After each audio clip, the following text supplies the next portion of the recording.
इसलिए तो hello everyone, विश्व को ब्रह्म कहते आज मैं हैं। आपको ब्रह्म यानी जो फैलता चला जाता है, जो जानता ओशो ही की एक नहीं वीडियो कैसे। के बारे में बताऊंगा जो बहुत ही हिट हुई थी। उसके बारे में मैं आपको बताता हूँ, जिसका नाम रखा गया यूट्यूब पे तुम ज़रा जागो।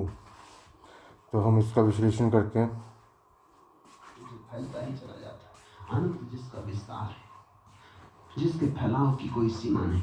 यहाँ छोटी सी चीज पकड़ो, जल्दी ही बड़ी होने लगती है।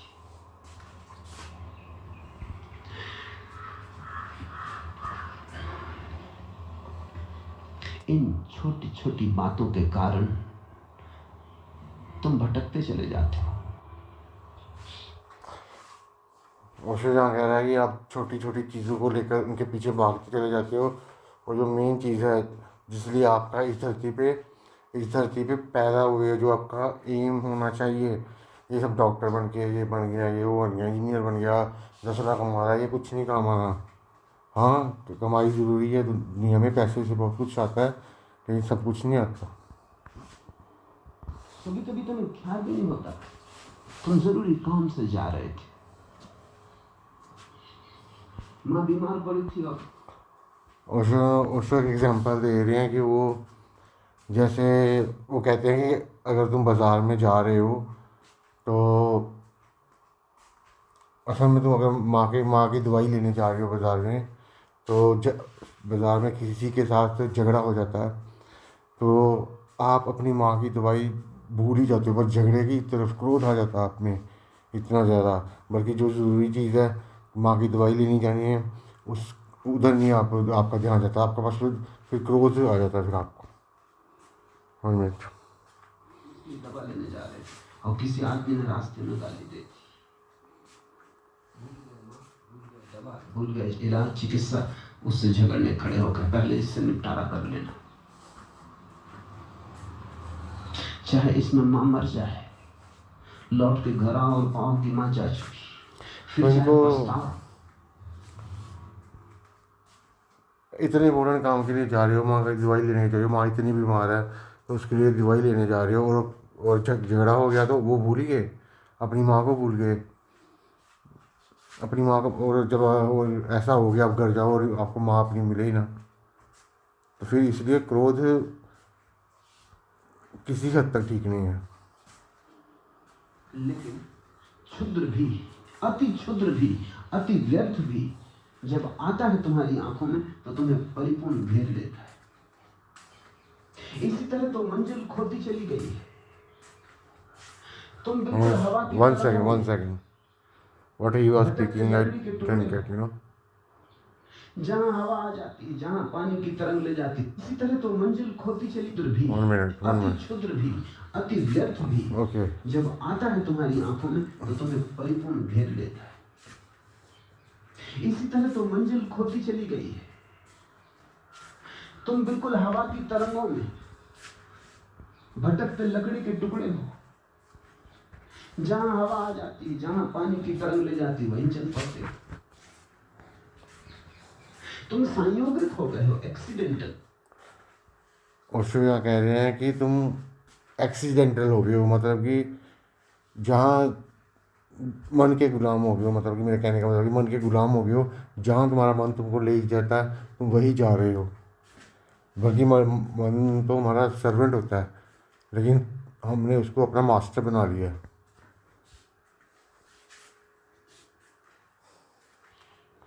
तुम्हारे जीवन में कोई दिशा नहीं, कोई बढ़ाव, कोई विकास, कोई गंतव्य।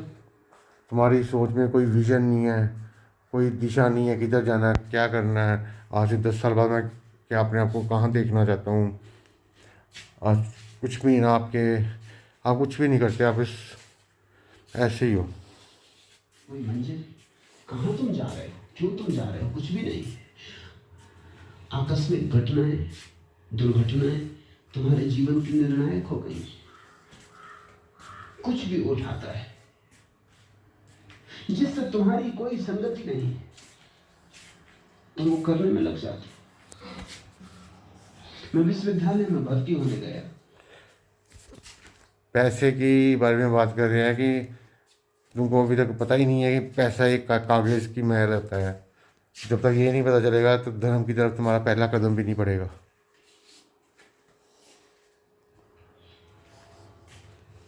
तुम अपना फॉर्म भर रहा था मेरे पास। ये अब शो अपने एक विश्वविद्यालय जहाँ पे वो पढ़ते थे उसकी कहानी बता रहे हैं अब। लड़का खड़ा था, वो भी भर्ती होने आया था। उसने मेरे फॉर्म में देखा, उसने कहा तो आप दर्शन शास्त्र ले रहे हैं तो मैं भी लूंगा।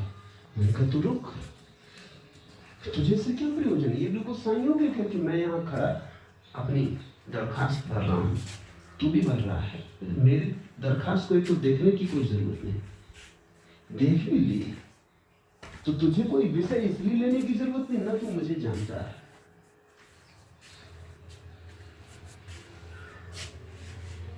उसने कहा ये भी आप ठीक कहते हैं, मैंने ये सोची नहीं। तुमने कभी जिंदगी में देखा इस तरह रोज हो रहा है?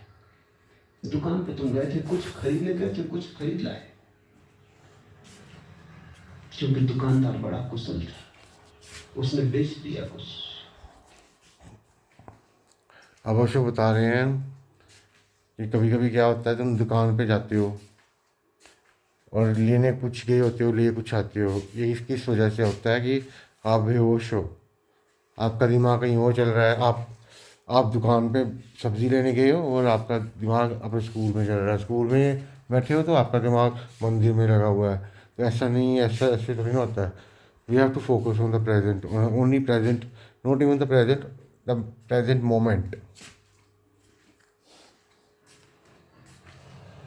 दुकान पर गए थे, दुकानदार ने कुशलता भी ना की हो, लेकिन दुकान की खिड़की में सजी हुई चीजों में कुछ चीज जच गई जिसकी तुम्हें। अब दुकानदार क्या करते हैं, वो बड़े बड़े चालाक होते हैं। वो क्या करते हैं, जैसे उनको पता है जो वाइफ आएगी वो 5 फुट 2 5 फुट 3 की होगी, तो उसकी पूरी आंखों के सामने ना लगा देते हैं अपना माल। तो वाइफ की नज़र पड़ती है, वो फिर पटवा खाली करा देती है अपने हस्बैंड का। वो भी क्या करे, लड़की को एक ही तो शौक होता है कपड़ों का और मेकअप का। क्या करना फिर, या फिर अपनी वाइफ को साथ ना लेके जाओ। पहले तक कोई भी जरूरत नहीं, क्षण भर तक पहले तुम्हें सपना भी ना आया था उसका, लेकिन बस आंख में पड़ गई। तुम तो वो लेने भी नहीं आए थे, तुम्हें तो उसका सपना भी नहीं आया था उस रात को कि मुझे कल ये चीज़ लेनी है, फिर भी तुमने ली। क्यों ली? क्योंकि जो दुकानदार था वो कुशल था, उसने तुम्हें मूर्ख बना के वो बेच दी। शायद जरूरी काम छोड़ के जो तुम लेने गए थे कुछ और लेके आ जाओ। तुम जो लेने जाते हो वही लेके लौटते हो। पश्चिम में मनोविज्ञान इस पर बड़ी खोज करता है कि लोग क्या खरीदते, और अब वेस्ट की बात करते हैं कि पश्चिम में लोग क्या सोचते हैं, उसके बारे में बताते हैं शो। खोजी और बड़े हैरानी के निष्कर्ष हाथ लगे। एक उपन्यास बिकता नहीं था, छप गया और बिका नहीं। विशेषज्ञों से सलाह ली भी, उसने कहा इनका इस किताब का नाम बदल दो, नाम ठीक नहीं, नाम खींचता नहीं, नाम बदल। अच्छा, तो ये स्टोरी है कि एक जॉर्ज बर्नर्ड शॉ नाम का हमारा बड़ा ऑथर हुआ है, तो उसने अपनी दुकान का जो नाम रखा था ना वो बिक ही नहीं रहा था, फिर वो एक अर्थशास्त्री के पास गया, उसने पूछा ऐसे ऐसे मेरा काम ही नहीं हो रहा। तो उसको बोला कि अपनी दुकान का नाम चेंज कर दो, क्योंकि जो तुमने पुराना नाम रखा हुआ है ना वो अट्रैक्टिव ही नहीं है, वो खींचता नहीं है बंदे को अपनी तरफ। तो उसने जब अपनी दुकान का नाम चेंज किया तो उसने क्या किया, वो दुकान पे जाता था और कितनी दुकानों में जाता था और पूछता था कि जॉर्ज बर्नर्ड शॉ की बुक्स हैं। तो ऐसे ऐसे उसने हौली अपना बिजनेस फैलाया और फिर पूरे वर्ल्ड में जॉर्ज बर्नर्ड शॉ की बुक्स बिकने लगी। किताब बिकी, ऐसी बिकी, लाखों की प्रतियों में बिकी, साल भर से छपी पड़ी थी, कोई खरीदने वाला नहीं था। किताब वही की वही, सिर्फ नाम बदलने से कुछ भी नहीं बदला है, एक शब्द भीतर नहीं बदला है, सिर्फ कवर।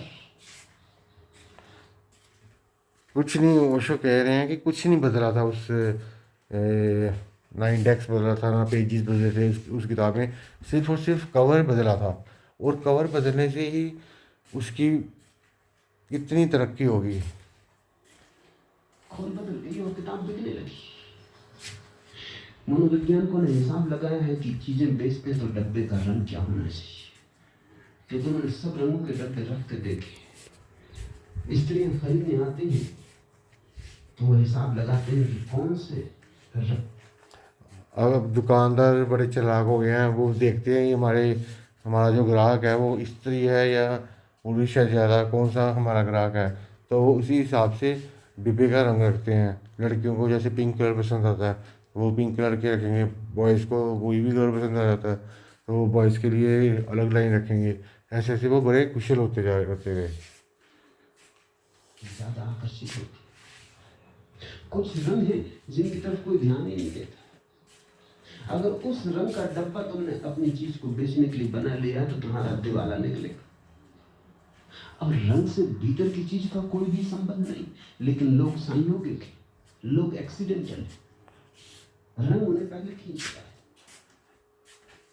ओशो कह रहे हैं कि जो रंग है वो इतना, क्योंकि ब्लू हो, पिंक हो, गोल्डन हो, कोई भी रंग हो, उसमें क्या फ़र्क पड़ता है, लेकिन हमारी जो इंद्रियाँ है ना वो अट्रैक्ट होती है जो कलर हमें पसंद है उसकी तरफ।